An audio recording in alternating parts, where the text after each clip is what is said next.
প্রতিদিনের চিরচেনা ইফতারি ছেড়ে আজকে একটু ভিন্ন রকম ইফতারি রেসিপি করলাম। তো চলুন আপনাদের সাথে আজকে সেই রেসিপিটাই শেয়ার করি। হাই এভরিওয়ান, আসসালামু আলাইকুম।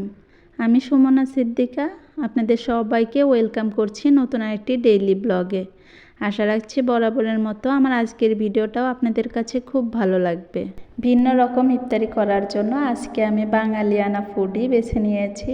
খুদের ভাত, সেই সাথে বিভিন্ন রকমের ভর্তা। এখানে আমি খুদের চাল নিয়েছি, তো এটাকে এখন খুব ভালোভাবে ধুয়ে নেব।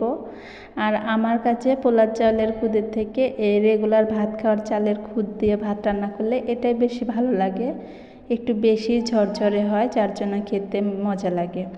তো আজকে আমি মাটির কড়াইয়ে রান্না করব, আর এই কড়াইটা আজকে ফার্স্ট ব্যবহার করছি। একটু ভয়ে আছে যে ফেটে না যায়, তবে আলহামদুলিল্লাহ শেষ পর্যন্ত ভালো ছিল।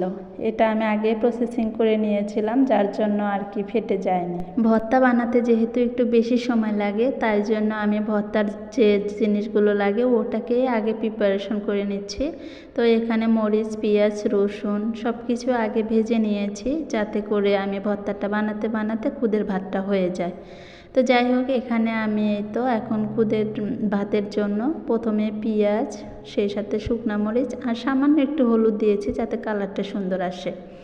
তারপর আর কি পোলাও যেভাবে রান্না করে এভাবে একটু কিছু সময় ভেজে তারপর পরিমাণ মতো গরম পানি দিয়ে দিয়েছি, এতে করে খুদটা অনেক বেশি ঝরঝরে হয়। তারপরে পরিমাণ মতো লবণ দিয়ে এখন ঢাকনা দিয়ে ঢেকে দিচ্ছি। খুদের ভাতটা হতে থাকুক, আর পাশের চুলাতে আমি চাপা শুটকি ভর্তা বানাবো, তার জন্য পেঁয়াজ সামান্য একটু হলুদ দিয়ে ভেজে নিচ্ছি।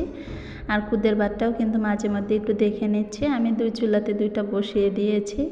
তারপর আর কি পেঁয়াজটা ভাজা হয়ে গেলে সেখানে আমি চাপা শুটকি দিয়ে তারপর নেড়ে চেড়ে আর কি ভেজে নেব।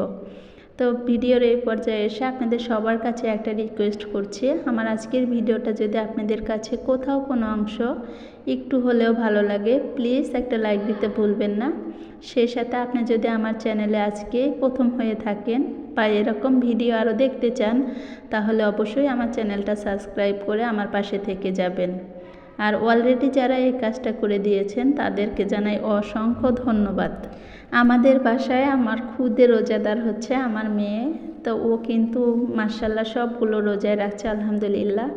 তো আপনারা সবাই আমার মেয়ের জন্য দোয়া করবেন। আর আমার মেয়ের ডিমান্ড ছিল খুদের ভাত যেদিন রান্না করি ওই দিন যেন মুরগির মাংস রান্না করি, তো ওর জন্য আবার কয়েকটা মুরগির মাংসও রান্না বসিয়েছি।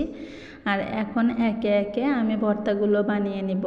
যেহেতু রমজান মাস আর ইফতারির পরে তেমন একটা খাওয়াও পড়ে না, এই জন্য আমি আর কি কম কম করে 3 রকমের ভর্তা বানিয়ে নিয়েছি। প্রথমে ডিমের ভর্তা বানিয়ে নিয়েছি, তারপর পোড়া বেগুনের ভর্তা আর চাপা শুটকির ভর্তা। বেগুনের ভর্তাতে আমি একটু সামান্য কাঁচা পেঁয়াজ আর সরিষার তেল দিয়েছি। সবগুলো ভর্তার মধ্যে আমার কাছে এই বেগুনের ভর্তাটাই অনেক বেশি ইয়াম্মি ছিল, আর সেই সাথে ছিল মুরগির মাংস। তো যাই হোক, বাঙালিয়ানা ইফতারি, আশা করছি আজকের ইফতারিটা অনেক বেশি মজাদার হবে। তো এখানে সব রকমের ভর্তা বানিয়ে নিয়েছি। ইফতারির এখনও অনেকটা সময় বাকি আছে, তবে আমি সব কিছু আর কি গুছিয়ে নিচ্ছি। ভিডিও করে কাজ করতে গেলে একটু বেশি সময়ের প্রয়োজন হয়, এই জন্য ইফতারির অনেকটা সময় বাকি থাকতে আমি সব কিছু গুছিয়ে নিয়েছি। তো আজকের ভিডিওটা এই পর্যন্ত রাখছি, দেখা হবে পরবর্তীতে নতুন কোনো ভিডিওর সাথে।